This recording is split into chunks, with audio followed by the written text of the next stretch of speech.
जय श्री कृष्णा। दोस्तों, प्राचीन समय की बात है। मगध राज्य में एक पराक्रमी और न्यायप्रिय राजा धर्मवीर का शासन था। वे अपनी सत्यनिष्ठा और धार्मिकता के लिए प्रसिद्ध थे। उनका मानना था कि एक राजा का सबसे बड़ा धर्म प्रजा का कल्याण और सत्य के मार्ग पर चलना है।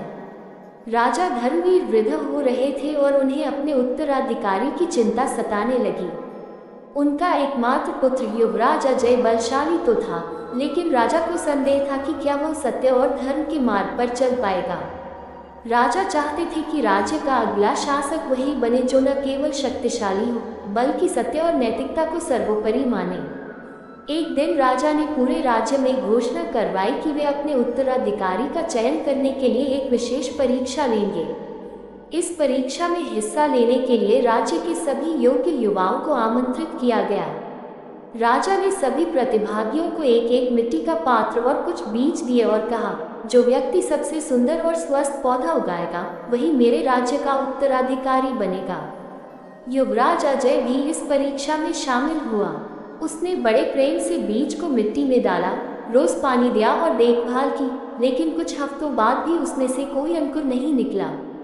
वह चिंतित था कि उसके अलावा बाकी सभी युवाओं के पौधे बढ़ रहे थे, कुछ में तो सुंदर फूल भी खिल चुके थे। अजय ने सोचा, यदि मैं खाली गमला लेकर दरबार जाऊंगा तो पिताजी को बहुत निराशा होगी। क्या मुझे कोई दूसरा पौधा लगा देना चाहिए? लेकिन फिर उसने सोचा, नहीं, मैं झूठ का सहारा नहीं लूंगा। यदि मेरी नियति में राजा बनना लिखा होगा तो सत्य के साथ भी मैं विजयी हो जाऊंगा। निर्धारित दिन पर सभी प्रतिभागी अपने अपने हरे भरे पौधों के साथ दरबार में पहुंचे, लेकिन युवराज अजय सिर झुकाए एक खाली गमला लेकर वहां खड़ा था। राजा ने जब सबके पौधे देखे तो उनका चेहरा गंभीर हो गया।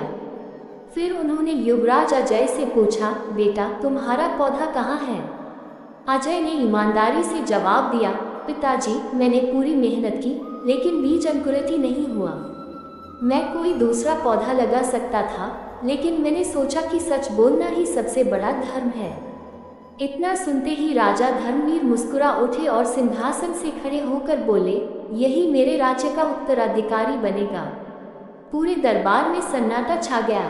सभी लोग हैरान थे। राजा ने सबको संबोधित करते हुए कहा, जो बीज मैंने दिए थे वे सभी उबाले गए थे, यानी इनसे कोई पौधा उग ही नहीं सकता था। इसका मतलब यह है कि यहाँ जितने भी सुंदर पौधे लाए गए हैं वे सब झूठ और कपट से उगाए गए हैं।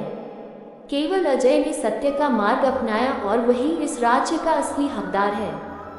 दोस्तों, इस कहानी से हमें ये सीख मिलती है कि सत्य की शक्ति सबसे महान होती है। झूठ और कपट से मिली सफलता क्षणिक होती है, लेकिन सत्य और धर्म के मार्ग पर चलने वाला व्यक्ति ही वास्तविक सफलता प्राप्त करता है। दोस्तों, कहानी अच्छी लगी हो तो वीडियो को लाइक, शेयर और कमेंट में जय श्री कृष्णा अवश्य लिखें और हमारे चैनल को सब्सक्राइब जरूर कीजिएगा। धन्यवाद। हरि हर।